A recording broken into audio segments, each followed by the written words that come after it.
मंत्र पाठ।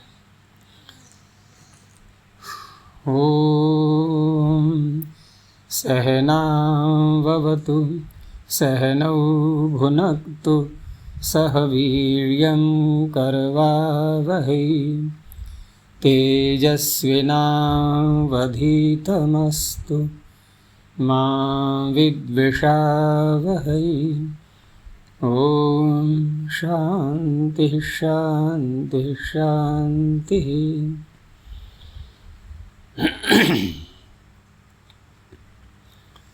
काशिका की 227वीं कक्षा, छठे अध्याय के प्रथम पाद में 185 सूत्र हो चुके। है कोई प्रश्न?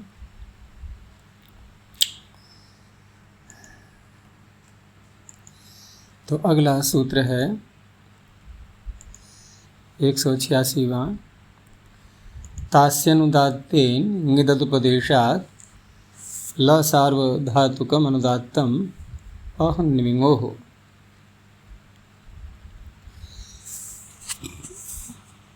इसमें तास से लेकर के और अदुपदेशात् यहाँ तक का ये एक पद हो गया है। और ल सार्वधातुक मात्र न लेकर के लकार के स्थान पर होने वाले सार्वधातुक प्रत्यय लिए जाएंगे। और बहुत प्रसिद्ध सूत्र है ये। प्रसिद्ध इसलिए है कि जिस प्रकार के शब्दों से उत्तर इसमें अनुदात्त किया गया है ल सार्वधातुक को, तो ऐसे बहुत से तिङन्त रूप बनते हैं। जैसे तास प्रत्यय प्रत्येक धातु से आता ही है, और अनुदात्तित धातुएं बहुत हैं, इसलिए बहुत व्यापक सूत्र बन जाता है ये। फिर अदुपदेश। अब अदुपदेश यहाँ किसी धातु को नहीं कहा गया, क्योंकि आगे जब ल सार्वधातुक को लिया जा रहा है तो ल सार्वधातुक से पहले जो कुछ भी है, कोई प्रत्यय नहीं है तो धातु को देखेंगे, विकरण नहीं है कोई, विकरण है तो उसको देखेंगे। तो उसी में हमें अदुपदेश देखना है कि उपदेशावस्था में वो अकार उसमें है कि नहीं है। तो इन सब से उत्तर लकार के स्थान पर होने वाले सार्वधातुक को अनुदात्त। दूसरा इसमें ये भी है कि जो चर्चा पीछे भी हुई थी कि पहले हम धातु से लकार लाते हैं, लकार के स्थान पर जो भी आदेश हैं वो कर लेंगे, उनके बाद फिर विकरण आते हैं। तो विकरण जब बाद में आएंगे तो वो सतिशिष्ट हुए, तो उनका स्वर रहना चाहिए। सतिशिष्ट होने से तो ये स्वयं ही अनुदात्त बन जाएंगे ल सार्वधातुक। फिर भी यहाँ कहा गया है तो उससे ये पता लगा कि सतिशिष्टोपि विकरण स्वरो ल सार्वधातुक स्वरम न बाधते। वो उसको नहीं बांधता है, तो उस अवस्था में ल सार्वधातुक का ही स्वर सतिशिष्ट होने से फिर वही रहना था। तो उन सब को यहाँ पर अनुदात्त कर दिया गया है। दो धातुएं इसमें हटा दी हैं, जो कि दोनों ही कैसी हैं। एक तो धातु इसमें अहन्निङोः में कौन कौन सी धातुएं हैं, एक हनुङ और दूसरी इङ। तो ये कैसी हैं? ये ङित हैं। इनको प्राप्त हो रहा था इनसे उत्तर, उसको छोड़ दिया गया। तो अर्थ किया तासे है, अलग अलग पंचमी दिखा दी सब में। तासे है अनुदात्तेतः ङितः आकारान्तोपदेशाच्च।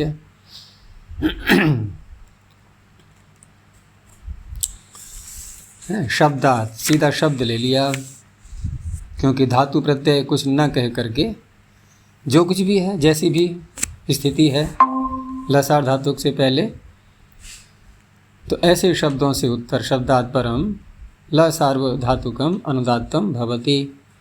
हनुङ इङ इत्येताभ्याम परम वर्जयित्वा।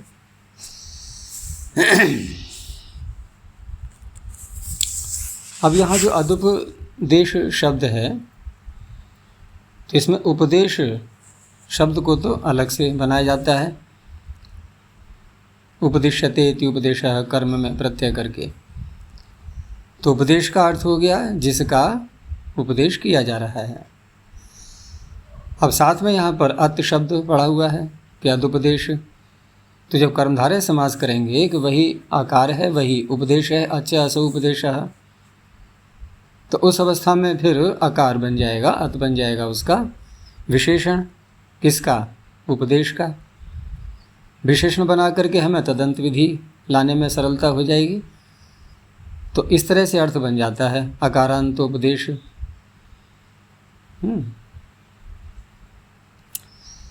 यानी कि उपदिश्यमान अवस्था में ही जो अकारांत है, बस उपदिश्यता इति उपदेश है। जब उपदेश किया जाता तब वो अवर्णांत होना चाहिए। बाद में कैसा हो गया है उसको नहीं देखना है, उपदेश अवस्था में अवर्णांत हो। अनुबंधों को देखा नहीं जाता है, अनुबंधों का कोई प्रभाव पड़ता नहीं है। अब उदाहरण देखो, तासेस तावत। तो कर्ता कर्तारु कर्तारः, यहाँ पर धातु स्वर रहेगा, उसके बाद में फिर प्रत्यय स्वर ला करके कर्तृ वो नहीं, हाँ क्री धातु है तो क्री धातु में धातु का स्वर रहेगा पहले, उसके बाद लकार आया, लकार के स्थान पर तिप्तजी या त आताम झ कोई सा भी ला सकते हैं यहाँ पर। उसके स्थान में फिर डारू रस हो गए। अब उसके बाद में जब तास आया विकरण, तो इसका स्वर रहना चाहिए लेकिन उसका निषेध कर दिया गया, सतिशिष्ट होने से भी नहीं होगा। तो उस अवस्था में त आताम झ इनको उदात्त प्राप्त हो रहा था, और तिप्तजी में तसजी को उदात्त प्राप्त हो रहा था। तिप को तो नहीं हो पाएगा, वो तो पित है। उनके स्थान पर जो डारू रस आया तो ये भी सब उदात्त ही बनेंगे स्थानीवत होकर के। तो उन सब को यहाँ पर अनुदात्त कर दिया गया तास से उत्तर। अब तास से उत्तर जब इनको अनुदात्त कर दिया गया तो फिर तास का तो स्वर रखना ही है हमें। तो तास का स्वर क्या होगा? फिर प्रत्यय स्वर ही रहेगा। तो ता हो गया यहाँ पर उदात्त। अब उसके बाद में जब डा लाएंगे हम, तो डा में तो फिर डा का आ है, इधर तास के आस भाग का तो लोप हो जाएगा। और जिसका लोप हुआ है वो क्या था? उदात्त था। और डा क्या था? अनुदात्त। मैं एक वचन की बात कर रहा हूँ अभी। डा क्या था? अनुदात्त। तो कौन सा सूत्र लगाएंगे अब? अनुदात्त से। हाँ, तो अब उस अनुदात्त को ही उदात्त हो जाएगा। तो कर्ता इस प्रकार से बन जाता है अंतोदात्त। अब कर्तारु जब देखेंगे यहाँ पर तो स्थिति भिन्न है यहाँ, क्योंकि यहाँ तो डित है नहीं कुछ भी। आगे रऊ और रस दोनों में ही घटा लेंगे एक जैसा ही। तो तास में ता का आ विद्यमान है और सकार का तो लोप कर लेंगे रीचा से। और अब रऊ इसमें अनुदात्त ही रहेगा, उदात्त से उत्तर उसको स्वरित कर देंगे, का अनुदात्त रहेगा। तो कर्तारु करता रहा। आगे कह दिया प्रत्यय स्वरापवादोयम। अब ये प्रत्यय स्वर का अपवाद है, तो ये प्रत्यय स्वर किधर दिखा रहे हैं? तास में या तिप्तजी आदि में डारू रस में? किधर दिखा रहे हैं? डारू रस में। हाँ, उनके प्रत्यय स्वर का यह अपवाद हुआ क्योंकि इसने कर दिया अनुदात्त। फिर प्रश्न है कि उनका प्रत्यय स्वर क्यों प्राप्त हो रहा था? तो क्यों हो रहा था? क्योंकि विकरण जो है सतिशिष्ट होने से भी उनके स्वर को रोक नहीं पाया, इसलिए प्राप्त हो रहा था। लेकिन आचार्य जी वो तो हम इसके ज्ञापक से निकाल लेंगे ना। निकाल लिया ज्ञापक से। अब सूत्र का अर्थ भी तो करना है बाद में। देखो, ज्ञापक से तो एक व्यवस्था बनती है, उस व्यवस्था को बुद्धि में रखते हुए अब सूत्र का अर्थ नए सिरे से करना है हमें। क्योंकि अगर उस ज्ञापक को पहले नहीं समझा हमने तो प्रश्न तुरंत ही उठ जाएगा कि आप कर क्या रहे हो। आप लसार धातु को अनुदात्त कर रहे हो, वो तो हम अपने आप ही कर लेंगे, आपकी क्या आवश्यकता है हमें। कैसे कर लेंगे? तो प्रक्रिया चली आ रही है, उसी से कर लेंगे। सतिशिष्ट होने से विकरण का स्वर रहेगा, ये तो अनुदात्तम पद में एक वर्जम अपने आप ही अनुदात्त हो जाएगा। आप क्या करने आए यहाँ पर? तो पहले हमने ज्ञापक से एक व्यवस्था बनाई, अब उस व्यवस्था के अंतर्गत रहते हुए अब हमें सूत्र का अर्थ करना है। तो जिस समय हम सूत्र का अर्थ कर रहे हैं उस समय व्यवस्था क्या बता रही है कि तिप तस्जी आदि का स्वर रहना है। कौन सा रहना है? प्रत्यय स्वर। अब उसका अपवाद बनाइए।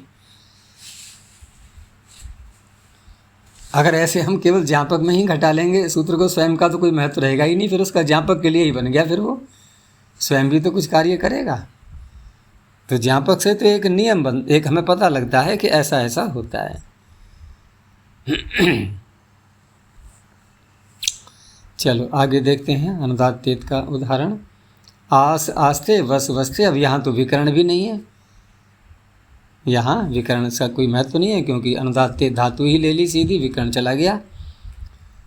तो यहाँ तो वैसे भी यहाँ हम वो भी नहीं कह सकते वो वाली बात कि सती शिष्टोपी विकरण स्वरों वाली। यहाँ तो स्पष्ट ही प्रत्यय स्वर का अपवाद बनेगा ना। अब ये तो आस आस्ते वस वस्ते, यहाँ धातु स्वर था पहले, बाद में प्रत्यय स्वर आया, इसका स्वर प्राप्त होने लगा, इसको उसने अनुदात कर दिया। तो आस्ते वस्ते इसमें आ उदात्त रहेगा, ते अनुदात्त होकर के स्वरित हो जाएगा। ये उदात्त अनुदात्त बोलते बोलते जिह्वा थक जाएगी अब दो पादों तक। और होता क्या है फिर कभी कभी बोल कुछ रहे हैं, मुख से कुछ और निकलता है। क्योंकि शब्द घुल मिल जाते हैं जिह्वा में, कुछ का कुछ निकलता रहता है, फिर सुनने वाला भी जो है वो कंफ्यूज जाता है कि क्या क्या क्या करें, क्या ना करें, क्या समझें। इसलिए बहुत ध्यान रखना होता है समझते समय और बोलते समय। आगे नित धातुओं का दिखा दिया इन्होंने, शींग और जो सूंग धातु है, तो सूते शेते ये भी उसी के उदाहरण है अदादिगण के। यहाँ भी विकरण नहीं है और नित होने के कारण से यहाँ भी प्रत्यय स्वर प्राप्त हो रहा था, इसने अनुदात्त कर दिया।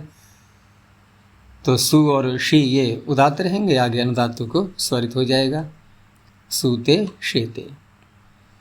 अब आया अदुपदेश। तो अदुपदेश में तुदतः नुदतः, एक तो दे दिया इन्होंने श विकरण का उदाहरण, दूसरा शब का दिखा दिया है, ये दिखाने के लिए कि अनुबंध को देख करके भ्रांत मत हो जाना कि यह अदुपदेश नहीं है, अनुबंध उसमें रुकावट नहीं डालेगा। तो तुदतः नुदतः में तो स्पष्ट ही अदुपदेश है, श प्रत्यय है और उसके आगे तस को अनुदात हो गया। यहाँ तिप का उदाहरण दिया नहीं इन्होंने, क्योंकि तिप तो जन्मना ही अनुदात था। जन्मना जायते शूद्र। वो तो शूद्र ही पैदा हुआ था, वो क्या करे बेचारा।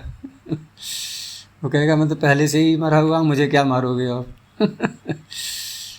क्योंकि राज्य तो उदात्त का होता है ना, सारा राजा तो उदात्त बन रहा है, अनुदात्त की तो कोई पूछ ही नहीं है बेचारे की। तो तुदतः अनुदतः तस के दे दिए उदाहरण। शप में हो गया पचतः पठतः।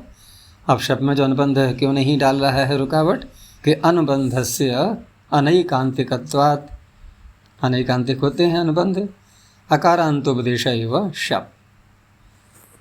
और अनुबंध अनैकांतिक होते हैं, इसके तो अनेकों उदाहरण मिल जाएंगे ज्ञापक के रूप में, जैसे कि मांग धातु पढ़ी है आचार्य ने, उदीचा मांगो वितिहारे, है ना, इस तरह के उदाहरण मिलते हैं। उससे ही पता लग जाता है कि नकार लगाते लगाते ही वो एज को आकार कर रहे हैं। तो इस तरह से ये शब्द का हो गया। आगे पचमानः यजमानः।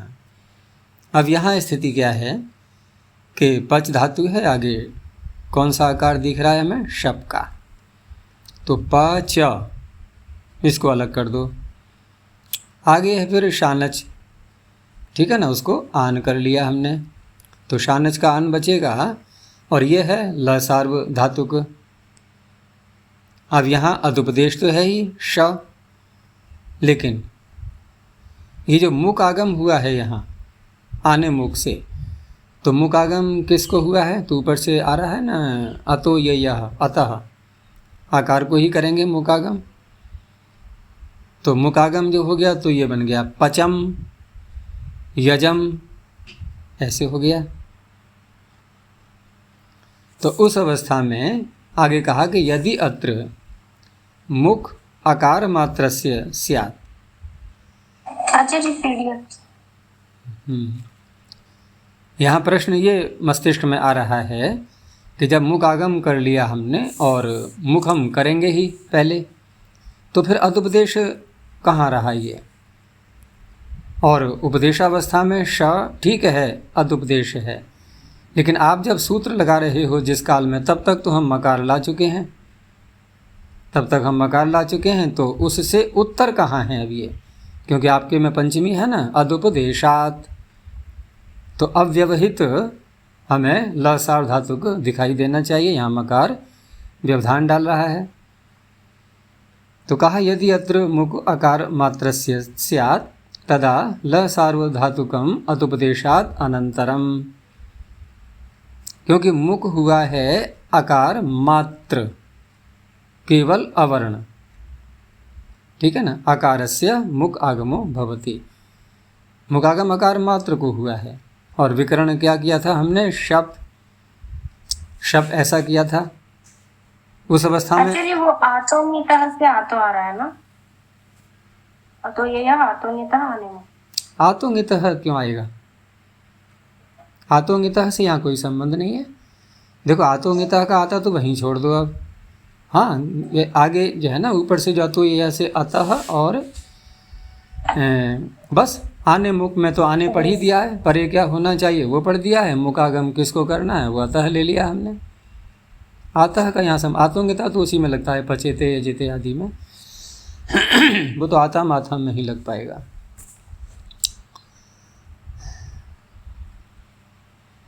क्योंकि वहाँ दो प्रकार के विषय चलते हैं कि जैसे हम अतः अनुवृत्ति ला रहे हैं, अंगस्य का अधिकार चल रहा है, तो एक तो हम ऐसा भी अर्थ कर सकते हैं अकारान्तस्य अंगस्य मुखागमो भवति, और ये भी अर्थ कर सकते हैं कि अंगस्य अकारस्य मुखागमो भवति।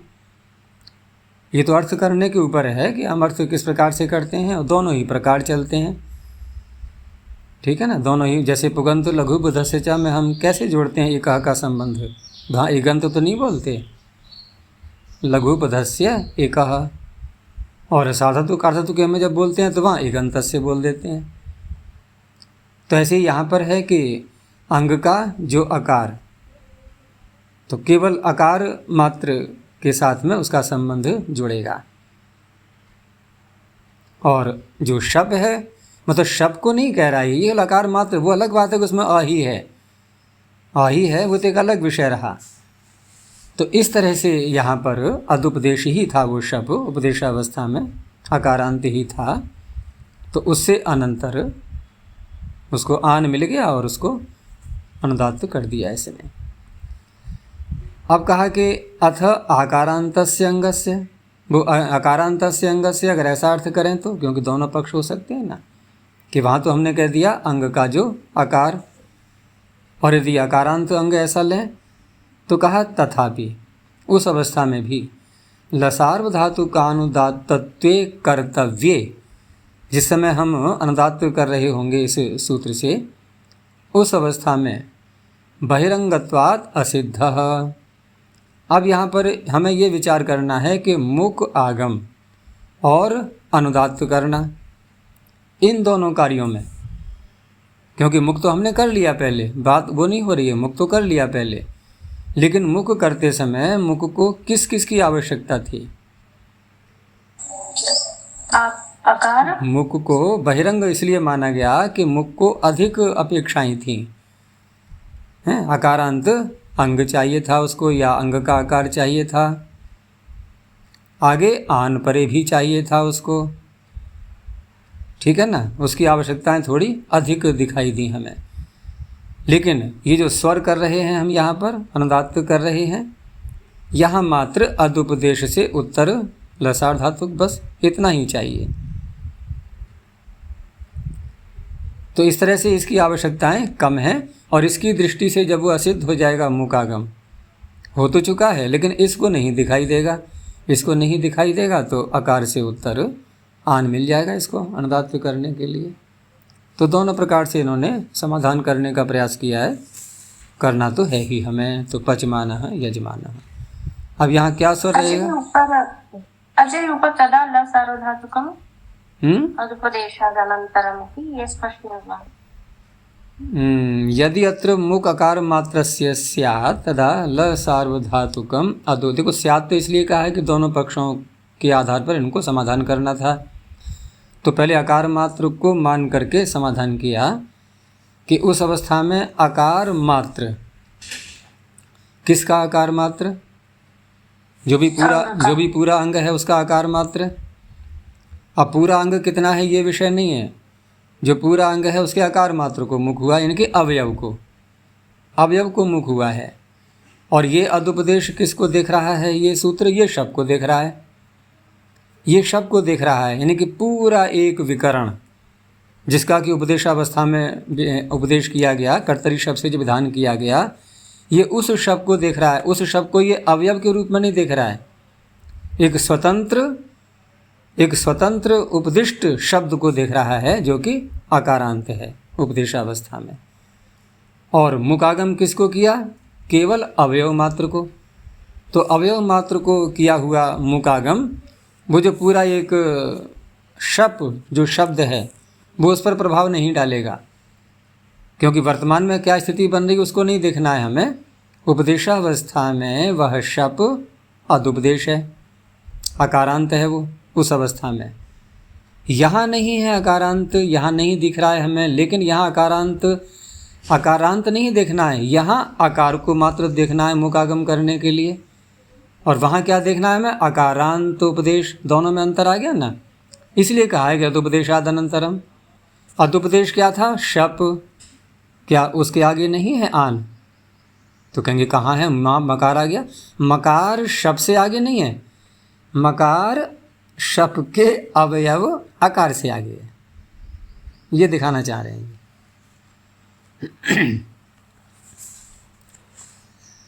अच्छा, अब यहाँ पर उपदेश भी स्पष्ट नहीं हुआ कि शब्द उपदेश्यमान दशायाम यद वर्णांतम, यहाँ उपदेश कौन सा मूल नहीं है। उपदेश्य? ये उपदेश्यमान दशायाम, ये पद्मंजरी में, हाँ पद्मंजरी में जो अदुपदेशात का अर्थ किया था ये, हाँ इसमें है उपदेश्यते इति उपदेशः, ये कर्म में इन्होंने घय प्रत्यय किया। यहाँ तक हो गया।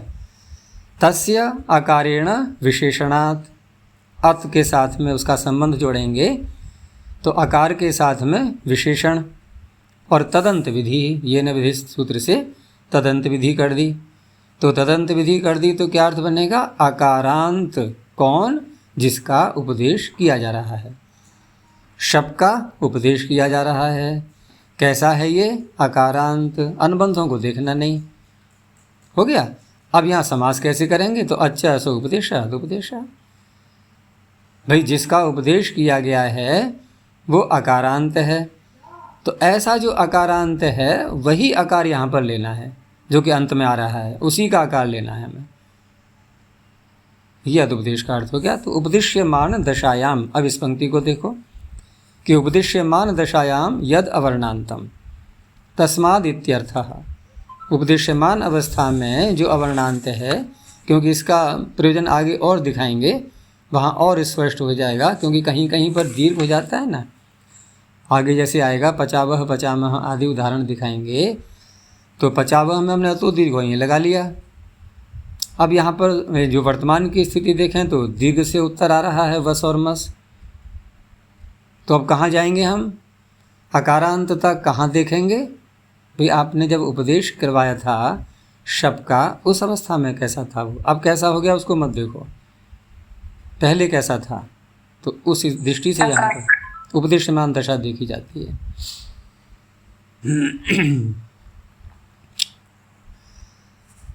आगे इसमें जो पचमाना यजमाना में जो शानच प्रत्यय था ना, तो शानच में चकार भी तो लगा हुआ है, उस पर ध्यान नहीं गया। तो शानच में चकार लगा हुआ है और आप उसको अनुदात तो करते चले जा रहे हो, लेकिन शानच के चकार का तो कोई महत्व तो समझा ही नहीं आपने।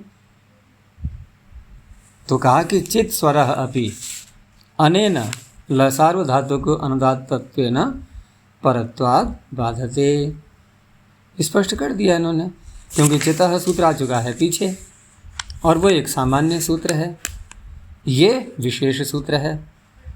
क्योंकि ये लसार धातु को ले रहा है, उसमें जो भी आएगा वो आएगा इसके अंदर। तो भले ही चित्त है ये, लेकिन चित्त की सार्थकता अन्यत्र अनेकों स्थल मिल जाएंगे उसके लिए, जो कि अदुपदेश नहीं है, उनके आगे जो है कहीं आता है या अन्यत्र भी कहीं पर। और कभी कभी अनुबंध ग्रहण करने के लिए भी लगाते हैं, सामान्य ग्रहण करने के लिए। जैसे तंगानावात्मनेपदम सूत्र है, तो आन शब्द बोला इन्होंने तंगानावात्मनेपदम में, कोई अनुबंध है आन में? कोई भी नहीं है। अब कोई भी अनुबंध नहीं है, और हैं भी जितने आन जन्म आ रहा है उसमें दो दो अनुबंध लगे हुए हैं, तो सभी दो दो अनुबंध वाले ग्रहण हो जाएंगे अब। लेकिन अगर उसमें से कहीं एक अनुबंध वाला कहीं मिल गया उनको, जैसे कि शान, तो दो अनुबंध वाले को लेगा? फिर वो नहीं लेगा, क्योंकि द्वैनुबंधक न द्वैनुबंधक ग्रहणे एकानुबंधक से ग्रहणम। जब दो का है तो एक का क्यों लेंगे हम? तो इसलिए यहाँ सामान्य जहाँ निर्देश होता है वहाँ पर जितने अनुबंधों से युक्त वह शब्द ग्रहण किया गया है सभी सूत्रों में, उन सब का ग्रहण होगा, उसमें हम परिवर्तन नहीं करेंगे। तो कभी कभी अनुबंध विशेषण के लिए भी लगाए जाते हैं, कहीं कहीं ग्रहण करने के लिए। लेकिन यहाँ जो स्वर की बात है तो ये पर होने के कारण से उसको बांध लेगा, तो उसका प्रभाव यहाँ पर नहीं पड़ेगा। अब यहाँ प्रदाहरण में देखते हैं कि आपने ये सारे जो शब्द कहे तासी आदि के तास्यादिभ्य इति किम। अब चिन्हता हमें यहाँ कहीं भी कुछ नहीं घट रहा है, न तास है, न अनुदात्तेत है, न अंगित है, न अदुपदेश है, कुछ नहीं है। अब जैसा होना है वैसा ही होना है। क्या होना है? सब राम भरोसे है, अब तो भगवान भरोसे। तो जो भी चल रहा है वह वैसा ही होगा। तो क्या चल रहा है? तस का ही स्वर रहेगा, प्रत्यय स्वर, और विकरण बांध नहीं पाया सती शिष्ट होने पर भी। तो चिनुतः चिन्वंती, तो इसमें ची धातु क्या रहेगी अब? क्योंकि प्रत्यय का स्वर रहेगा ना, तस का नहीं, इसका शुनु का ची नु तस। तो धातु ही पहले, फिर तस आया, वो धातु हुआ, फिर शुनु आया, नहीं तस का ही रहेगा, चिनुतः चिन्वंती, तस का स्वर रहेगा, ठीक है ना। ची और नु बन जाएंगे अनुदात्त। और चिन्वंती में क्या स्थिति रहेगी इसको बताओ। एक मैंने बता दिया, एक तुम लोग बताओ क्या रहेगा इसका। एक एक करके देखो। धातु पर धातु आई पहले ची, ये उदात्त है, फिर झी आया अंति। अब ये उदात्त है जब बोला जाएगा तो क्या उदात्त है इसका? तस्में तो एक ही था, ता में आ है, हमने देख लिया। यहाँ तो दो दो बचे हैं, क्या उदात्त होगा इसका? हाँ, आकार उदात्त होगा इसमें, अंति का आकार उदात्त होगा, बस यही स्वर रहेगा। शुनु का तो रहेगा नहीं, और शुनु का वैसे भी यणादेश हो गया है, ठीक है ना, शुनु का यणादेश हो चुका है। तो चिन्वंती में ची अनुदात्त व उदात्त, और ती बन जाएगा बाद में स्वरित। अनुदात्त था ना पहले, वो स्वरित बन जाएगा। आगे कहा कि ङिद अयम शुनु। यहाँ ये भी कह रहे हैं ना कि आप ये कहते हो कि ङित से उत्तर, आपके सूत्र में ङित शब्द भी तो आ रहा है। तो देखो यहाँ तो बड़ा सरल दिखाई दे रहा है हमें। शुनु प्रत्यय सार धातु कौपित से ङित है, तो इसके आगे तस को करो अनुदात्त आप। तो कहा ङिदयम शुनु पूर्व से कार्यम प्रति न तो परस्य। ङित जो किया गया है शुनु को, ये किसके लिए किया गया है?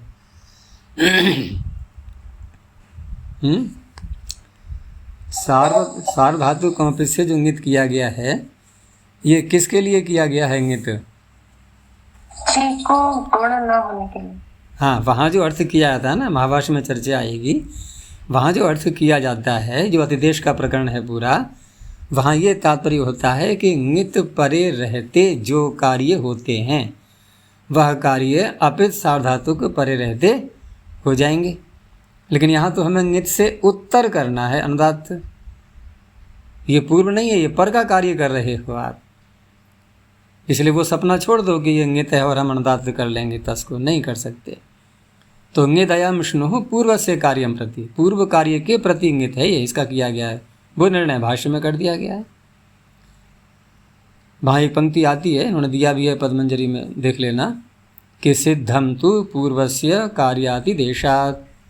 वहाँ चर्चाएं हुई हैं शंका और समाधान करते हुए, तो अंत में कहा कि सिद्धम तु, ये सिद्ध है। क्यों? कि पूर्व कार्य के प्रति ये अतिदेश किया गया है। आगे कहा उपदेश ग्रहणम किम।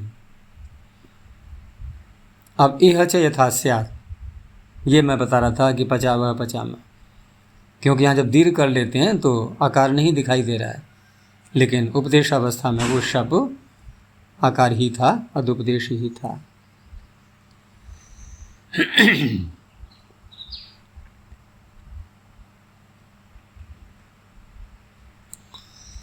आगे इह च माभूत। अब दो लाभ हुए इससे। उपदेश ग्रहण करने के दो दिखाए इन्होंने प्रयोजन, कि पचावह पचामा में बाधा आ रही थी तो हमने उपदेशावस्था देखी और इसने सूत्र ने अपना कार्य कर लिया।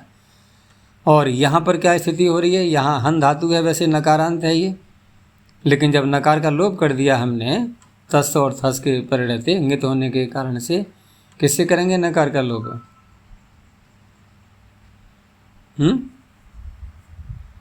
हतः और हथः, हन धातु हन धातु है ना,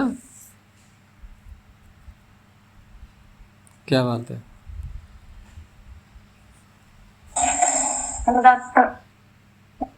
उपदेश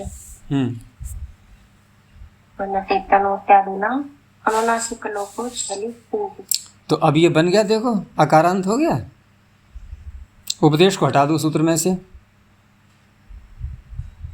केवल अत इतना रह जाएगा, इन अकारांत से उत्तर करो यहाँ भी।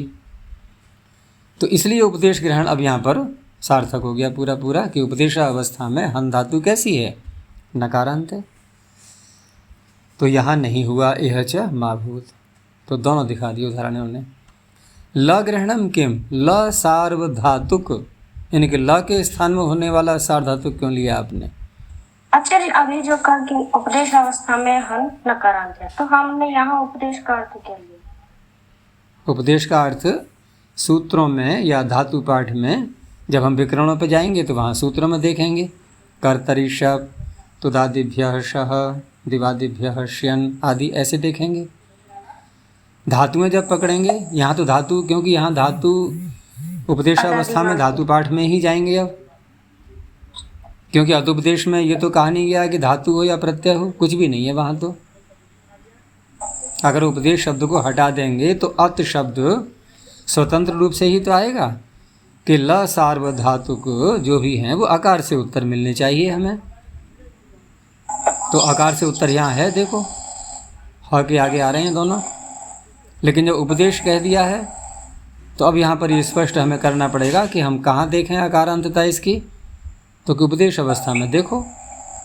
तो उपदेश अवस्था में हन धातु नकारांत है।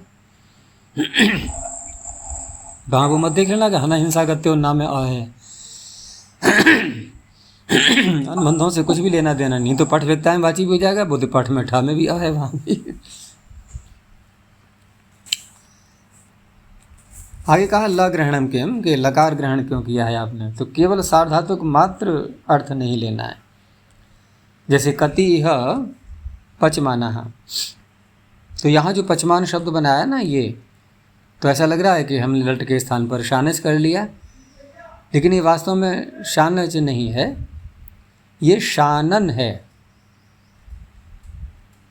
ठीक है ना, ये शानन आदेश माना गया है, और शानन जो होता है ये स्वतंत्र प्रत्यय है। शानन प्रत्यय उसके स्थान पर नहीं होता है, लट लकार के स्थान पर। तो ल सार्वधातुक नहीं है, सार्वधातुक तो है क्योंकि शित है, तो यहाँ ये सूत्र नहीं लगेगा। तो इस तरह से पचमाना, यजमाना आदि ये जो बनते हैं शब्द, तो इसमें शानच इनकी शानन का जो स्वर रहेगा, तो ही नित्यादिर नित्यम नहीं, इसमें वो भी आएगा बीच में, शीत होने से हाँ शप आएगा ना बीच में।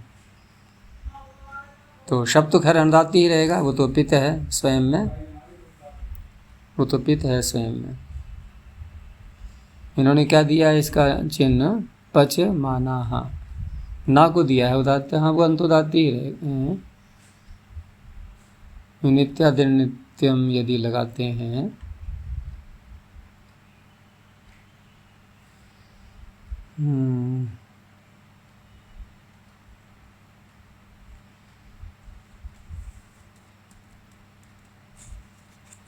इन्होंने चाणक्य का दिखाया, इसमें न्यासकार ने,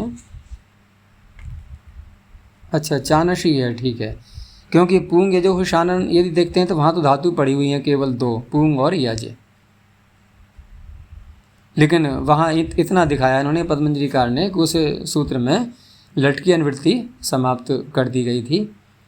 अब आगे जो है ये ताच्छील्य वयोवचन शक्तिषु चाणक्य, जो न्यासकार ने चाणक्य प्रत्यय को ही लिया है यहाँ पर। नहीं, चाणक्य प्रत्यय में तो चाणक्य प्रत्यय को लिया है इन्होंने, तो चाणक्य स्वतंत्र प्रत्यय है यहाँ पर, और चितः को लगाएंगे फिर यहाँ पर, ठीक है ना, चाणक्य। तो चितः से ही अंतोदात्त इन्होंने रखा है, पचमाना। आगे है सार्वधातुकम इतिकिम। अब लकार के स्थान पर यदि आर्धातुक प्रत्यय ले आएंगे हम, जैसे लिट लकार के सारे ही प्रत्यय आर्धातुक होते हैं, तो ता आताम झ ये आए और उनके स्थान पर कर दिया हमने लिटस्ता झोरे शिरेच हो गया, आताम का आते हो गया, और झ के स्थान पर इरेज कर दिया है। तो ये सारे ये सार्वधातुक नहीं है, लकार के स्थान पर तो हैं लेकिन सार्वधातुक नहीं है। और धातु यहाँ पर है ही कौन सी, शींग है ना, अंगित है वो, तो अंगित से उत्तर होने पर भी यहाँ प्रत्यय का ही स्वर रहेगा। आगे द्वित्व करके शिष्य शिष्याते शिष्यरे ऐसे बना लिया है। एरने काच से जनादेश कर लेंगे। आगे है आहन विंगोह ऋतिकेम। तो ठीक है, हनुंग धातु है और इंग धातु है, तो हनुते और अधीते, यद अधीते, तो यहाँ त का स्वर रहेगा। आचार्य शिष्यरे में शिष्य शिष्यात इरे, इरे है ना, तो इरे को हमें इरे, इसमें इरेच है वो भी ध्यान रखना है। चित है ना ये, कहने का तात्पर्य ये सूत्र नहीं लगाए, आगे क्या क्या लगेगा तो वो तो अपना निर्णय करना होगा हमें। तो चितः को लगाएंगे वहाँ पर। और शिष्याते में ध्यान रखना है थोड़ा, शिष्याते में वही बात आती है ना कि प्रत्यय स्वर जब करते हैं हम, तो दो यदि अचे हैं या तीन हैं तो फिर आदि वाले को पकड़ना है हमें, आदि उदात्त होगा उसमें। तो आते में आ उदात्त रहेगा, न कि ते, वो अनुदात्त बन जाएगा, बाद में स्वरित हो जाएगा। और शिष्य में एक ही है तो वही उदात्त रहेगा, और इरेच में चितः लग जाएगा। तो इस तरह से ये सूत्र बहुत लगता है, स्वर संबंधी बहुत महत्वपूर्ण सूत्र है ये। आगे अब छोटा छोटा विषय लेते हैं और अलग अलग सूत्र सब बनाए हुए हैं इन कार्यों के लिए। आगे वैसे ये भी सूत्र बहुत महत्वपूर्ण है क्योंकि सिच का हम प्रयोग करते ही हैं प्रायः लुंग लकार में। तो वहाँ क्या स्थिति रहती है, तो विकल्प से ये उदात्त करता है। तो आदि ही सिचोन्य तरस्याम। तो इसका तात्पर्य है कि जो सिच अंत वाले जो शब्द बन जाता है, सिच प्रत्यांत तक हमें देखना है। तो सिच प्रत्यांत तक जो स्थिति बनती है, तो उस अवस्था में वह विकल्प से उतना पूरा समुदाय, सिच प्रत्यय तक जितना समुदाय बना, ठीक है ना, उसको करना है आदि उदात्त, उसको देखना होता है। तो इसलिए यहाँ पर सिचः सूत्र में तो सिचः ही है, लेकिन सिचः होने पर भी यहाँ पर अध्याहार करके और तदंत विधि स्वीकार की गई है।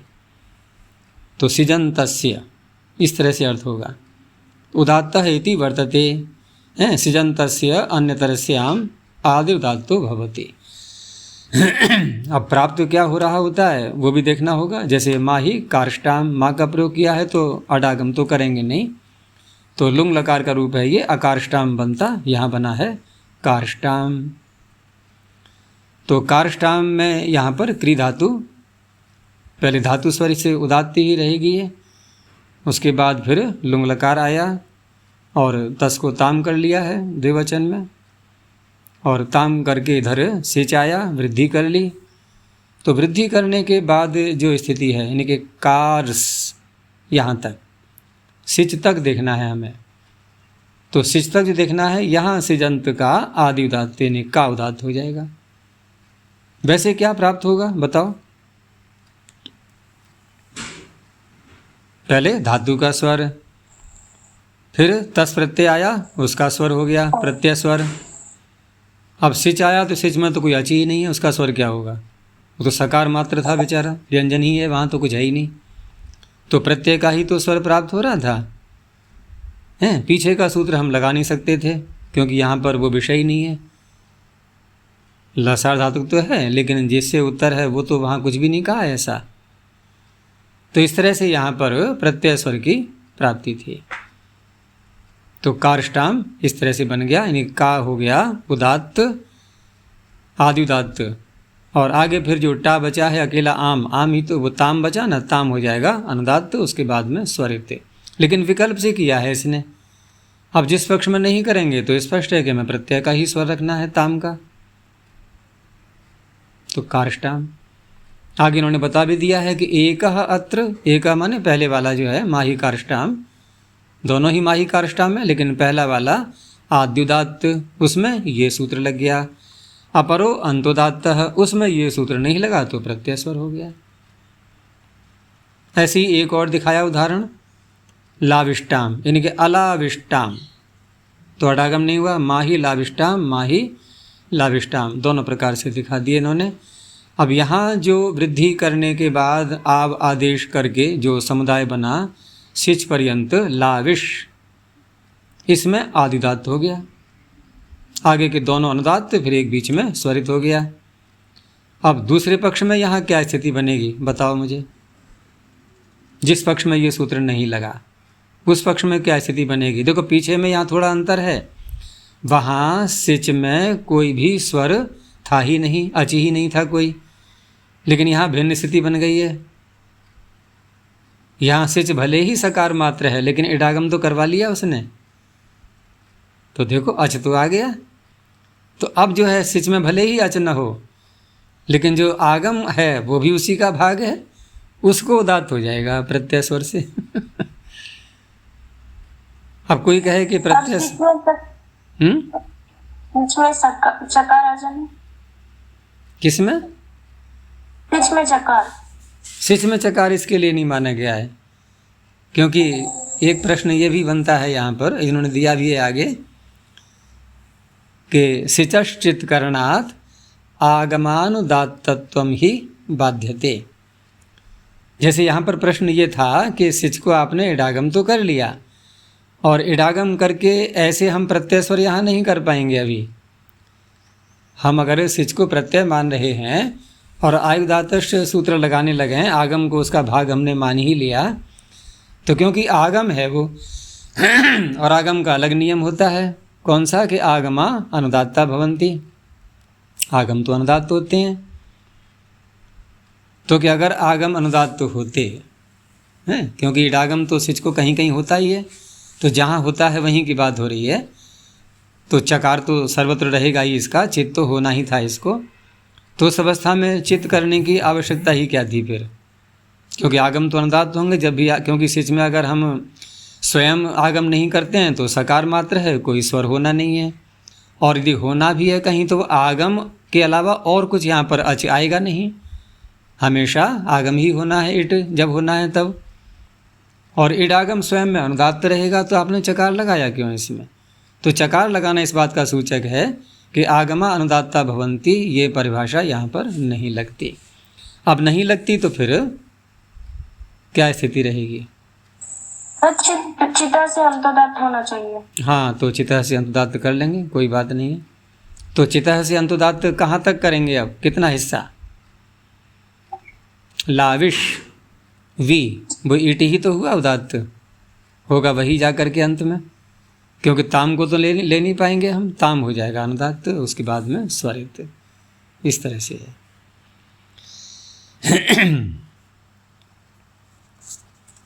आगे इन्होंने फिर एक वार्तिक दिया है इसमें कि सिचा आद्युदात्तत्वे अनिटः पितः पक्षे उदात्तत्वं वक्तव्यम्। अर्थात सिच का जब इस सूत्र से हम आद्युदात्त कर रहे होंगे उस अवस्था में यदि अनिट है, अनिट सिच है, ठीक है ना, अनिट सिच है जब, तो उस अवस्था में उससे परे अनिटः, इसमें पंचमी आ रही है ना, अनिटः सिचः, इसके साथ में संबंध जोड़ना है इसको। आद्युदात्तत्वे अनिटः सिचः, अनिट सिच से परे पितः उदात्तत्वं वक्तव्यम। पक्षे का तात्पर्य एक पक्ष में, तो पित्त का उदात्तत्व रखा है इन्होंने यहाँ पर, जबकि पित्त वैसे क्या होता है स्वयं में अनुदात्त होता है, अनुदात्तो सुपितौ से, लेकिन यहाँ पित्त का उदात्तत्व रहेगा। जैसे उदाहरण देखो, पीछे जो उदाहरण देखे थे हमने वो तो कार्ष्टाम था, तस् प्रत्यय का उदाहरण था, लेकिन यहाँ इन्होंने पित्त का उदाहरण दिया है, और पित्त का उदाहरण भी वो लिया है कि जहाँ पर अच विद्यमान हो, क्योंकि अगर तिप और सिप का लेंगे तो वहाँ तो अच ही नहीं है, इकार का लोप हो जाता है ना। लेकिन मिप में ये सुविधा है हम कि उसको हम आदेश कर लेते हैं हम, तो अच भी रहता है उसमें एक, उसी का उदाहरण लिया है, इसीलिए इन्होंने। तिप का सिप का नहीं बन पाएगा यहाँ, तो अकारशम था ये, अडागम तो हुआ नहीं है। तो अब ये जो कार्श यहाँ तक का समुदाय है सिच पर्यंत तक, तो ये तो सूत्र लग रहा था ना, ये क्या कह रहा था, ये कह रहा था कि सृजंत को आदि उदात्त होता है, तो का उदात्त प्राप्त हो रहा था इसमें। लेकिन यहाँ अब उस स्थिति में ये वार्तिक कह रहा है कि सिच आदि उदात्तत्व कर्तव्य जब कर रहे हों, उस अवस्था में यदि अनिट सिच है तो उससे उत्तर पित्त को उदात्त होगा, तो अम को यानी कि अउदात्त हो गया है इसमें कार्शम में। जब अम अउदात्त हो गया है तो उस अवस्था में उदाहरण क्या बनेगा, फिर का हो जाएगा अनुदात्त। अब क्योंकि पक्ष में किया है इसने, एक ही पक्ष में किया है, तो दूसरे पक्ष में अब क्या स्थिति बनेगी, ये उदात्त करेगा, अब का को उदात्त कर देगा, बस इतना ही अंतर है। अब वो अनुदात्त हो जाएगा फिर। और तो अनुदात्त तो वैसे भी होना था, क्योंकि मिप है ना, पित है वो, तो जब मिप के स्थान पे अम करेंगे वो भी स्थानीय वत् से पिति ही माना जाएगा, वैसे भी होना था। लेकिन वार्तिककार से इतना अर्थ निकल आया कि एक पक्ष में यहाँ पर अम को उदात्त हो चुका है, जो कि कभी नहीं हो पा रहा था। आगे कहा अनिट इति के, मैंने कि इसमें वार्तिक में, तो वार्तिक में जो अनिट कहा है, तो अब लाविषम में तो इट सहित है सिच यहाँ पर, तो उससे उत्तर जो मिप के स्थान पर अम किया है पित, ये उसको उदात्त नहीं कर पाया, इट सहित है इसलिए सिच। तो अब यहाँ पर क्या करेंगे हम लाविषम में, यहाँ क्या करेंगे अब, जैसे आगे लिखा ना कि मध्योदात्त एव आद्युदात्त अभाव पक्षे भवति। तो मध्योदात्त कैसे रहेगा ये, देखो यहाँ लाविषम में सिच आया था और सिच के साथ में इडागम भी हुआ, तो इसी का तो स्वर रहना था, इसका स्वर रहना था यहाँ पर। अच्छा, इसका स्वर क्यों रहना था भाई, सिच आया तो सिच का ही तो स्वर रहेगा यहाँ। अब सिच में स्वयं तो कोई अच नहीं है, लेकिन इडागम तो आ गया, जो चर्चा पीछे हुई थी यहाँ पर, तो उस अवस्था अनुदात्त होना था, है अनुदात्त होना था आगम होने के कारण। हाँ, लेकिन सिच का स्वर जब रहेगा तो इडागम ही यहाँ पर उदात्त रहेगा। इडागम उदात्त रहेगा तो पूरा शब्द कैसा बन गया, ये तिङंत मध्योदात्त, लाविषम में मध्योदात्त रहा ये, तो मध्योदात्त एव आदिदात्ता भाव पक्षे भवति।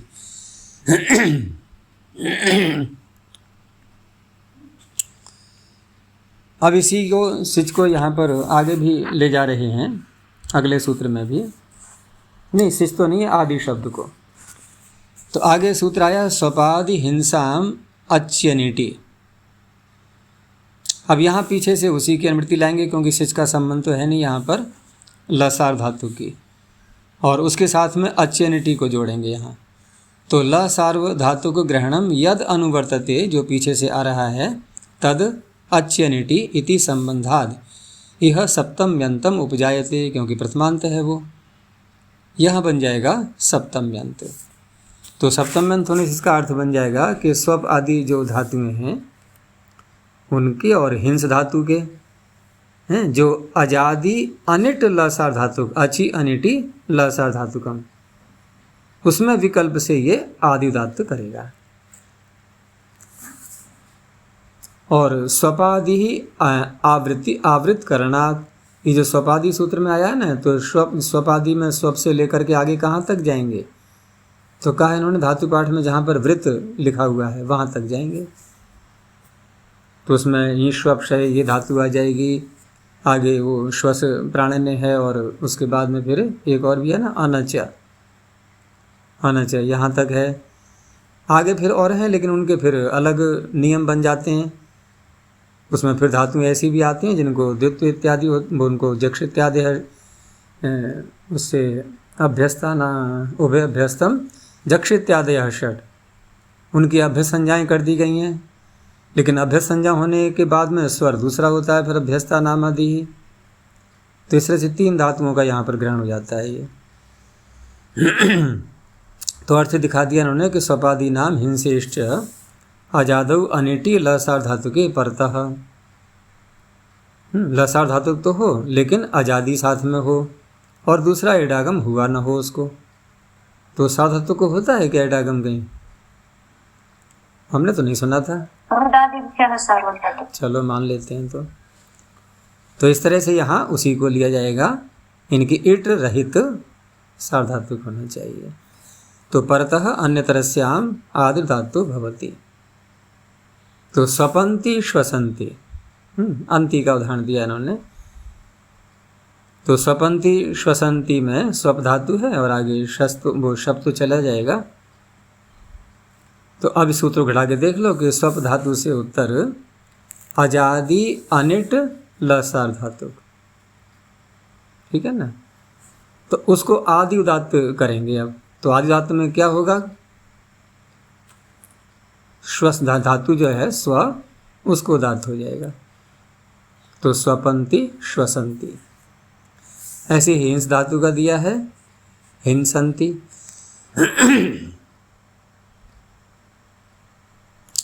तो हिंसंती में भी यहाँ पर धातु को धातु करके हिंसंती। प्रत्यय स्वरेण पक्षे मध्योदात्त। अब क्योंकि ये सूत्र विकल्प से कर रहा है ना आदि उदात्त, अब दूसरे पक्ष में क्या होगा क्योंकि झी प्रत्यय आया है ना।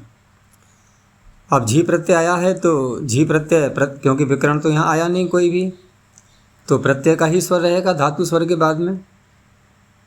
तो प्रत्यय स्वर से जब रहेगा तो अंतिम में 2 वच हैं, तो आदि वाला इनके अ उदात्त रहेगा और पूरा जो तिंगंत शब्द है ये मध्योदात्त बन जाएगा।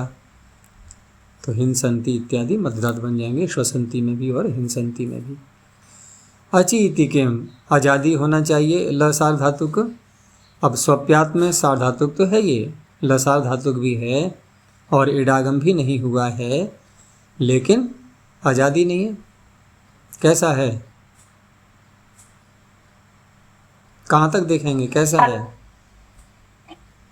यासुर तक ले लेंगे पूरा, क्योंकि आगम तो उसी को हुआ है ना सार धातु को।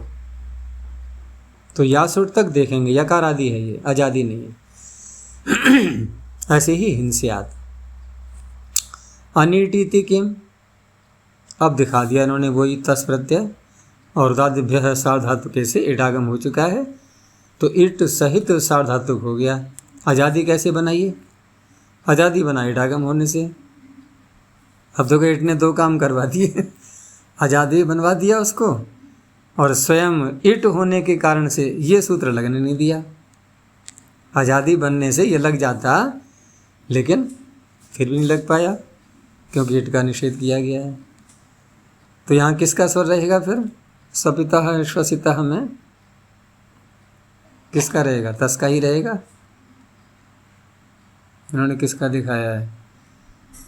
सपिता, हाँ तस का ही रहेगा। आगे कहा कि नीति अजादौ अयम विधि इष्यते। अब ये इष्टि के रूप में वाक्य पढ़ा इन्होंने, क्योंकि सूत्र में ये बात नहीं निकल पा रही थी। इन्होंने कहा कि जो आज़ादी लसार धातु को आप ले रहे हो, तो वहाँ साथ में ये भी ध्यान रखना है कि वो ङित भी होना चाहिए सार धातु को अपित से, तो ङित भी होना चाहिए वो। तो पीछे के उदाहरण देखे थे हमने, अंति इत्यादि, वो इंगित ही थे।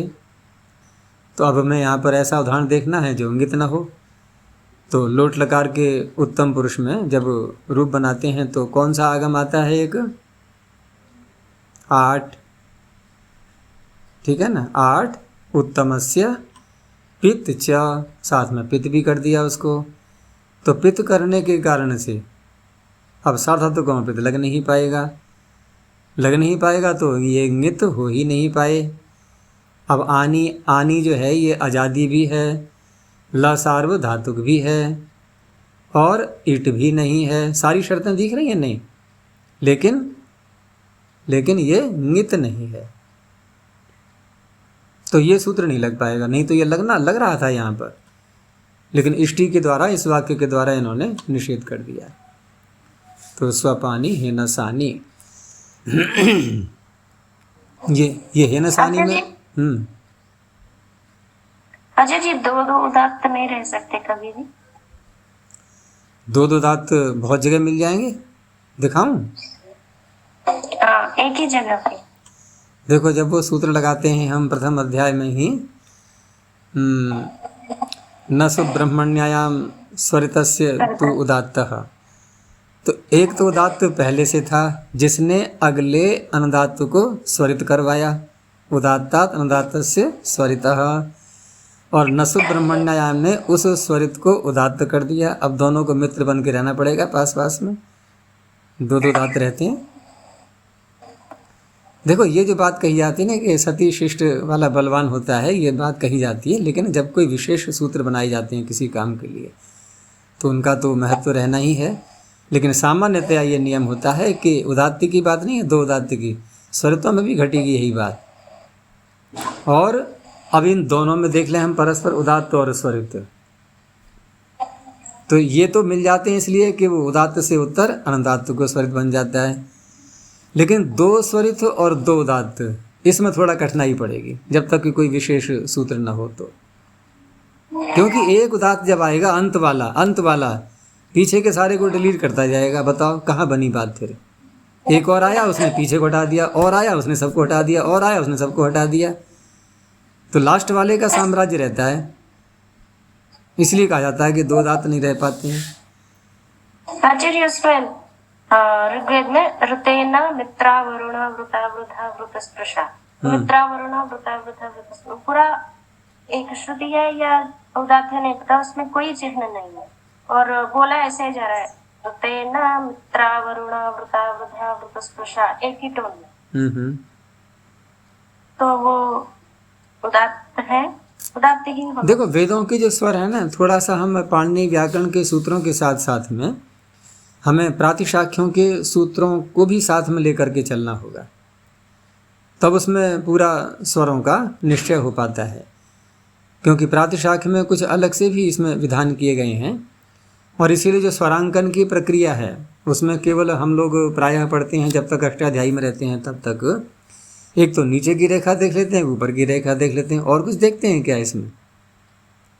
लेकिन वेदों में और भी रेखाएं मिलेंगी हैं, जैसे बीच में कभी एक अंक आता है, ऊपर नीचे रेखा, नीचे रेखा, कभी कभी 3 का अंक आता है, ऊपर रेखा नीचे रेखा, और सामवेद में देखेंगे तो वहाँ उ र ऐसे करके मिलेंगे, वहाँ पर नीचे की रेखा भी कभी ऐसी मिलेगी, ऐसे करके, ऐसे करके। तो ये सारे जो हैं हमें इनका भी पूरा ज्ञान करना होता है, तब जा कर के हम वेदों के स्वरों को देख पाएंगे। और वैसे तो सामान्यतया जो सूत्र हैं वो व्याकरण के लगते ही हैं, वो तो लग ही जाएंगे। जैसे कि हम जब सूत्र पढ़ते हैं विभाषा छंदसी, तो वहाँ पर पूरा अग्निमीड पुरोहितम को पूरा का पूरा ही सिद्ध कर दिया गया ना, कोई वहाँ पर कोई नया चिन्ह किसी प्रकार का कुछ भी नहीं मिलेगा। पूरे मंत्र के आए हुए शब्दों में सभी में स्वर का विधान हो जाता है, केवल इन्हीं सूत्रों से ही बस। वो अलग बात है, फिर सूत्र की सहायता लेते हैं, लेकिन फिर सूत्र और ये मिला करके सब इन्हीं से हो जाता है पूरे उस मंत्र में। लेकिन अन्य सामवेद के अलग ही नियम चलते हैं थोड़े से, कुछ यजुर्वेद के भी अलग हैं, ऋचाओं के अलग होते हैं, तो इनके सबके प्रातिशाख्य भी बने हुए हैं। वहाँ स्वरों की बात नहीं है, और बातें भी आती हैं साथ में। तो इसलिए वेद पढ़ने से पहले प्रातिशाख्यों का ज्ञान भी होना आवश्यक होता है।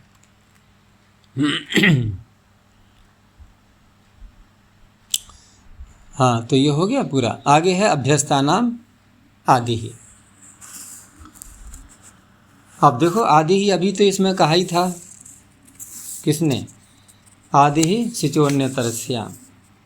और फिर आदि शब्द यहाँ पर बोला गया है, लेकिन वो जो आदि था ना उसका संबंध जुड़ गया था अन्यतरस्याम से, उसको हटाने के लिए इसमें दोबारा आदि बोल दिया है, वो आगे बता देंगे। तो अभ्यस्तानाम अजादौ अनिटी ल सार्वधातु के परतः आदिर धातु भवति। जो भी अभ्यस्त नाम है जिनका, ऐसे शब्दों से उत्तर जो अजादि अनिट ल सार्वधातु के, जैसा पीछे कहा था वैसा ही बिल्कुल, तो वहाँ हो जाएगा आदि उदात्त, और ये नित्य ही रहेगा। तो ददति ददतु आदि बहुत से उदाहरण बन जाएंगे। तो अति प्रत्यय हमें इसको देखना है, ये अजादि है, अनिट है, लसार धातु के, सारी बातें घट गईं। इधर धातु कैसी है? अभ्यस्त है, दद। तो अब यहाँ पर आदि उदात्त, तो किसको उदात्त हो जाएगा? द को, प्रारंभ वाले द को, ददति।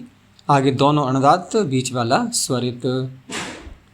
तो ददति ददतु, दधति दधतु, जक्षति जक्षतु, जागृति जागृतु, सब एक जैसे ही हैं। आगे अचि इत्येव, क्योंकि अजादि अनिट कहा जा रहा है, तो दद्यात् में अनिट भी है, लसार धातुक भी है, लेकिन अजादि नहीं है, जैसे पीछे दिखाया था। और अभ्यस्त होने पर भी यहाँ नहीं होगा। तो उस अवस्था में फिर किसका स्वर रहेगा? यासुट का। हाँ, प्रत्यय का स्वर रहेगा, प्रत्यय कहा जाएगा। यासुट का स्वर नहीं कहा जाता है, यासुट का कोई स्वर नहीं होता है।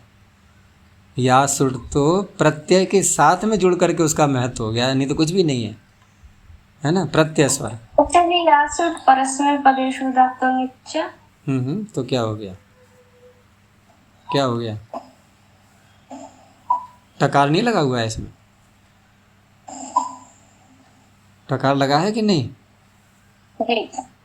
वहां पर विषय सप्तमी है, परस्मै पदेषु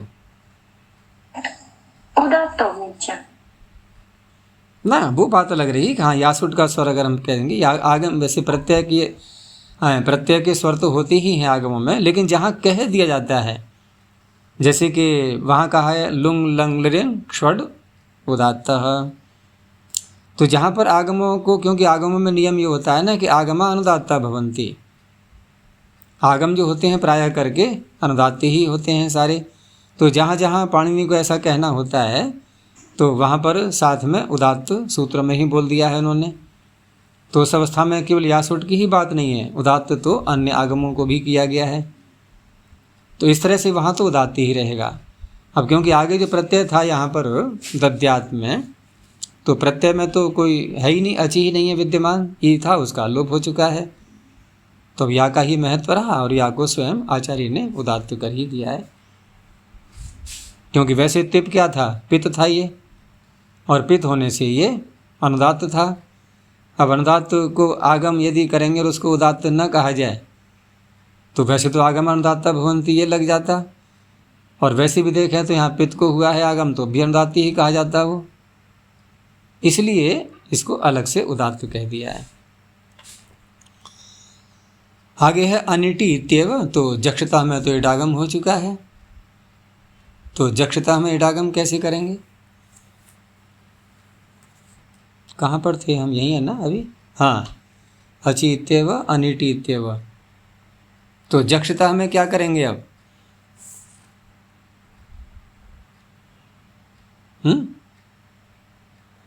रुदादिभ्यः सार्वधातुके में ये है, ये अंतिम धातु है जक्ष भक्षः समय, तो हाँ, तो उसी से ही हो जाएगा, ठीक है ना, जक्षिता।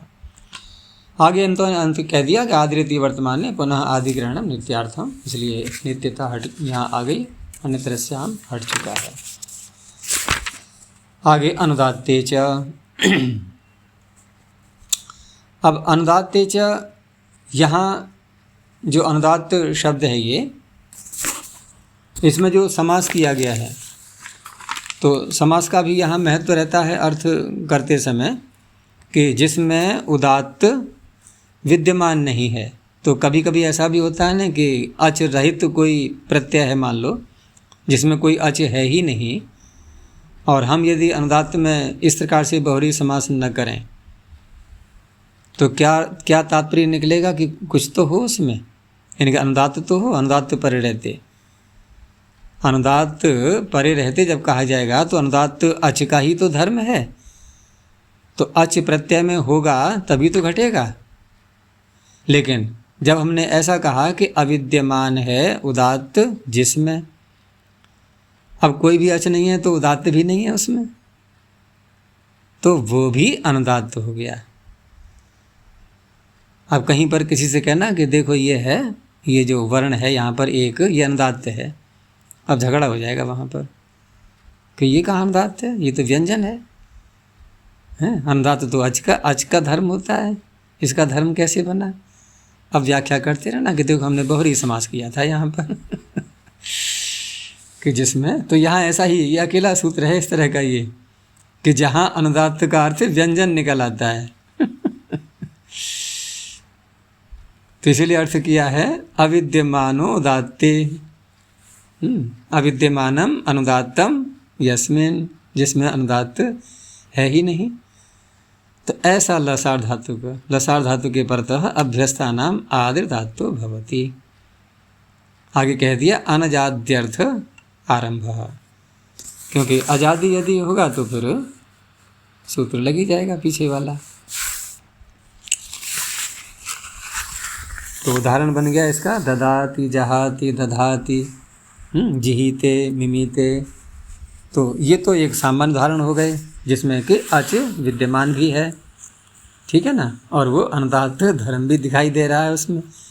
लेकिन अर्थ वैसे ही रखना है, क्योंकि अर्थ को बदल देंगे हम तो फिर अभ्यास बदल जाएगा कि जिसमें उदात्त नहीं है, ऐसा हमें क्या दिखाई दे रहा है, तिप, हमें तिप ऐसा दिखाई दे रहा है जिसमें उदात्त नहीं है, अनुदात्त है। तो ददाति जहाति ददाति ये हो गए, और आगे दिया है इन्होंने जिहीते। तो जिहीते में कैसे घटाएंगे,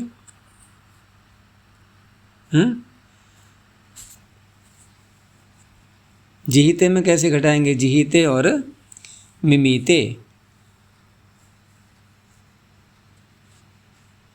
कैसे करेंगे। यहाँ पर देखो धातुएं यहाँ जो हो रही हैं इनको द्वित्व हो रहा है, साथ में द्वित्व पीछे भी हुआ था, अभ्यस्त तो हमें लेना ही है। और आगे प्रत्यय कौन सा है इसमें, त प्रत्यय, और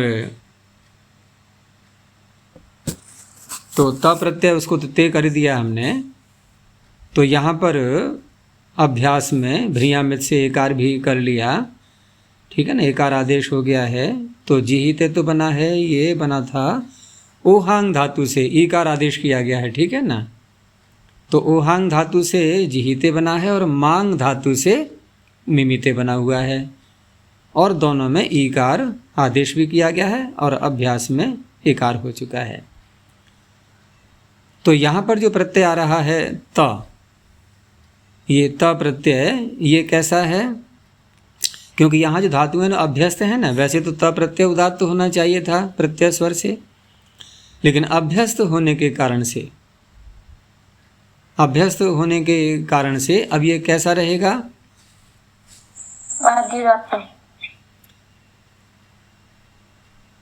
हाँ आयुदात्त रहेगा। तो आयुदात्त रहेगा तो ते हो गया अनुदात्त। अब अनुदात्त होने के कारण से इसने कह दिया कि अनुदात्त परे रहते, जिसमें उदात्त नहीं है, ऐसे लसार धातु के परे रहते अभ्यस्त संज्ञकों के आदि को उदात्त हो जाता है। तो इस तरह से उदात्त हो गया यहाँ पर ये जिहीते मिमीते। आगे है सर्वस्य सुपी, नहीं और रह गया इसमें भी है, हाँ अनुदात्त इति बहुरी निर्देशो लोप यणादेशात्। तो ये बात तो पीछे बताई, स्पष्ट हुआ जिहीते मिमीते में प्रत्यय स्वर रहेगा न त का।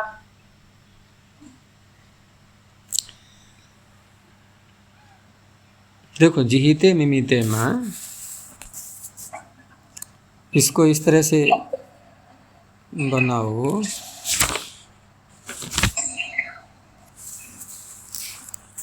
पूर्व सूत्र लगेगा। देखो पूर्व सूत्र तो ये कह रहा था कि प्रत्यय कैसा होना चाहिए? अजादि। अभ्यस्त तो ले ही रहा था वो, अभ्यस्ता नाम आदि, काम तो वह भी यही कर रहा है और ये भी यही काम कर रहा है। ये भी अभ्यस्तों का आदि उदात्त कर रहा है और पूर्व सूत्र भी अभ्यस्तों का आदि उदात्त कर रहा है।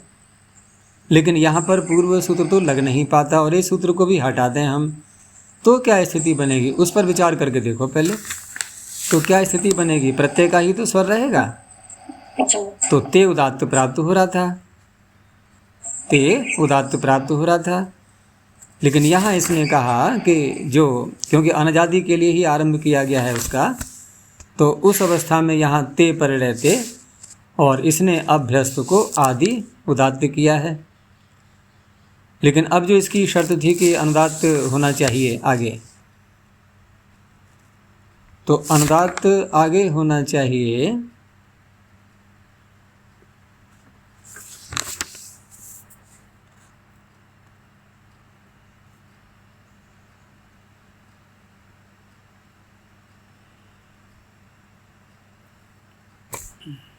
आचार्य न सार्वधातुक का अनुदात्तत्व। वो नित होने के कारण उपदेश। हाँ, तो धातु इसीलिए, हाँ इसीलिए इन्होंने ओहांग और मांग का उदाहरण लिया है। ठीक है, तो नित होने के कारण से ही उसको अनुदात्त किया गया था। तो उस अनुदात्त के पर रहते इसने अभ्यस्त को उदात्त कर दिया है, आदि उदात्त।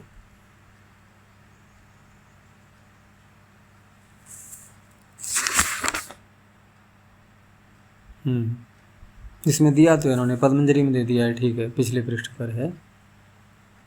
तो अविद्यमानो दात्ते इति वदता, अनुदात्ते इति बहुनिर्देशम, ये तो अलग हो गया। तो ङित्वात् ल सार्वधातु का अनुदात्तत्वम्।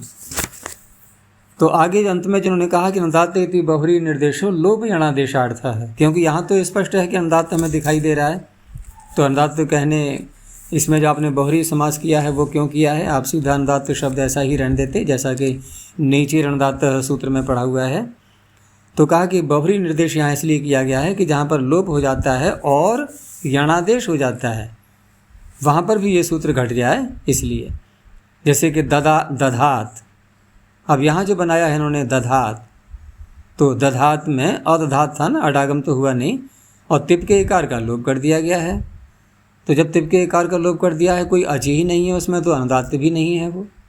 लेकिन बहुरी करेंगे तो यहाँ घट जाएगा कि जिसमें उदात्त नहीं है। और दूसरा दिया है दधाति अत्र।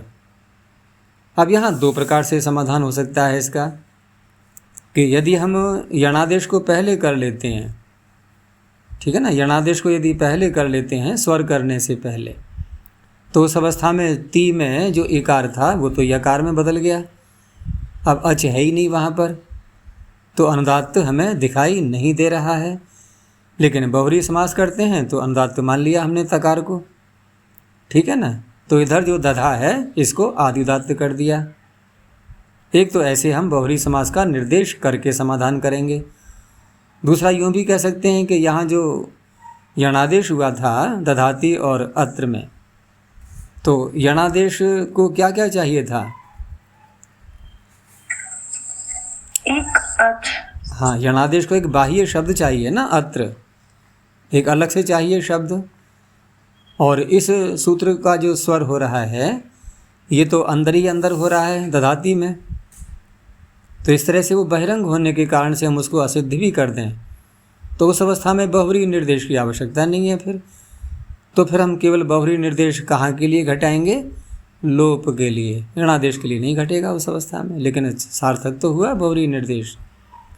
माही स्म दधात, यहाँ तो बहुरी निर्देश सार्थक हो ही गया ना, यहाँ तो हो ही जाएगा। इसमें दिया है, देखो पद्मंजरी में पंक्ति आती है दधात्यत्र में कि अत्र यणादेशस्य बहिरंगत्वेन असिद्धत्वात् अपि स्वरः सिद्धः। तो ऐसा यदि मानते हैं तो बहुरी निर्देश दधात्यत्र के लिए न मान करके केवल दधात इसके लिए मान लेंगे। अच्छा, जिसमें द उदात्त है, फिर यह किसमें? दधात्यत्र में वरुण द भी उदात्त हो जाएगी। क्यों, दोनों कैसे हो जाएंगे? द रहेगा। तो यहाँ में कुछ नहीं लिखा है। नहीं, वो तो अत्र का आ है ना, वो तो अत्र के आ का निर्णय करना पड़ेगा हमें, उसका स्वर क्या रहेगा। अत्र जो है ये, इसका स्वर देखना है हमें, तो ये लित, लित है ना, त्रल, और लित में क्या होता है, प्रत्यय से पूर्व को उदात्त हो जाता है। तो इदम के स्थान पर जो अशादेश हुआ है उसको उदात्त हो गया है। इदम के स्थान पर नहीं, एतद के स्थान पर एतदोन, एतद से बनता है अत्र, इदम से तो यह बनता है। ध्यान आ रहा है? नहीं, वो अर्थ तो भले ही एक जैसा होता है, अत्र माने यहाँ, तो यहाँ का हम इदम से भी कर सकते हैं, एतद से भी कर सकते हैं। एतस्मिन् स्थाने या अस्मिन् स्थाने, लेकिन अस्मिन् स्थाने बोलेंगे तो इह, एतस्मिन् स्थाने बोलेंगे तो अत्र। नहीं आया समझ में? जो अ आदेश होता है वो किसको होता है? एतद को। और इदम को होता है इश आदेश, इदम इश, तो उससे बनेगा इह। लेकिन वो ह प्रत्यय किया गया, इदमो ह, वहाँ प्रत्यय ही अलग है, वहाँ त्रल नहीं है। सप्तम्यास्त्रल के आगे है ना, सप्तम्यास्त्रल इदमो ह, तो हो गया ना इसका अपवाद। और अगर इदम से भी हो जाता तो क्या इत्र बनाते, फिर इत्र। चलो और लेते हैं एक सूत्र अभी, कि सर्वस्य सुपि। अब ये सर्व शब्द के लिए अकेला सूत्र, और वो भी सुप सारे ले लिए हैं, लेकिन सर्व शब्द उसके लिए यही सूत्र प्रसिद्ध है। तो सर्व शब्द से सुपि परतः आदि धातु भवति। अब वैसे क्या हो रहा था, क्योंकि सुप सारे कैसे होते हैं, अनुदात्तो सुपितो, वो तो अनुदात्त ही होते हैं ना। लेकिन यहाँ इन्होंने सर्व शब्द का, इन्हें सुबंत जो बन जाएगा ये, उस अवस्था में आदि उदात्त, तो सर्वः सर्वौ सर्वे। और वैसे क्या होता सर्व शब्द, वैसे क्या बनता यहाँ पर, अगर वैसे बना के देखें हम, तो देखो सर्व शब्द स्वयं में कैसा है ये, तो स्वयं में उणादि कोश में इसको बनाया गया है, और उणादि कोश में इसको अंतोदात्त माना गया है सर्व शब्द को। और जब अंतोदात्त मानेंगे और आगे सु आदि जो प्रत्यय आएंगे, सुप, ये सब अनुदात्त ही होते हैं, कोई महत्व उनका रहेगा नहीं। तो सुप लाएंगे तो सुप में तो पूरे का ही लोप हो गया, तो व उदात्त रहना चाहिए था, इसने आदि को उदात्त कर दिया। अब यदि हम औ लाते हैं जब, तो औ में भी सर्व में जब व उदात्त है और आगे औ अनुदात्त है, दोनों का एक आदेश भी उदात्त ही तो रहेगा, बात तो वही रहनी थी। तो इस सूत्र ने सर्वत्र स को उदात्त रखा है सारे रूपों में, तो सर्वः सर्वौ सर्वे। अब सुपी इसलिए कह दिया है कि हम तरप आदि प्रत्यय जोड़ेंगे, तो वहाँ ये सूत्र नहीं लगेगा, सुपी इति किम, तो सर्वतरः सर्वतमः। तो यहाँ तो तमप का जो है या तरप का वो पित होने से अनुदात्त रहेंगे वो, और सर्व का स्वर रहेगा, फिर जो अंतोदात्त है वैसा ही रहेगा। आगे कहा कि प्रत्यय लक्षणेनापि अयम स्वर इष्यते। एक बात और कही इन्होंने कि सुप परे रहते आदि उदात्त होता है, तो ये बात यहाँ पर हम जहाँ साक्षात सुप दिखाई दे रहे हैं वहाँ की ही नहीं है। प्रत्यय लक्षण के आधार पर भी हम जब सुप को स्वीकार करेंगे तो उस अवस्था में भी, क्योंकि समास में अंतर्वर्तिनी व्यक्ति होती ही है, और उसको भी मान करके हम इसको आदि उदात्त रखेंगे। तो सर्व स्तोमः, दोनों का समास जब किया गया तो समास में समास का स्वर रहना चाहिए था, लेकिन इस सूत्र के कारण से हैं सुप परे होने से सर्व शब्द यहाँ भी उदात्त ही रहेगा, तो ये उसका भी अपवाद बन गया, समास का भी। आगे फिर सारे अनुदात्त हो जाएंगे, वह स्वरित हो जाएगा, आगे एक श्रुति हो जाएगी। एक वार्तिक दे दिया है कि सर्व स्वरो अनच कस्य, अकच करेंगे तो ये सूत्र नहीं लगेगा, अनच कस्य इति वक्तव्यम। अब जैसे सर्वकः, यहाँ इन्होंने अकच बीच में डाल दिया, और वैसे ये शब्द कैसा है, अंतोदात्त सर्व शब्द। अब अंतोदात्त है और आगे हमने अकच को जोड़ा इसमें, अब अकच को जब जोड़ा तो फिर तो अकच चित है, अब उसका महत्व रहेगा। अब यहाँ ये नहीं देखेंगे कि अकच है, इधर सर्व है और अतुगुणे लगाया हमने, हैं, और दोनों का एक आदेश किया, फिर उसको उदात्त कर, ये सारी बातें भूल जाओ अब, क्योंकि चकार लगा दिया है ना, पीछे की बातें कुछ भी नहीं चलेंगी। तो चित स्वरेण अंतोदात्तु भवति।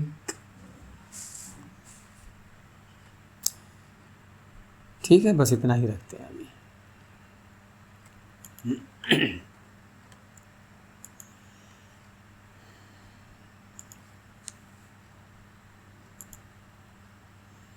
प्रणव ध्वनि।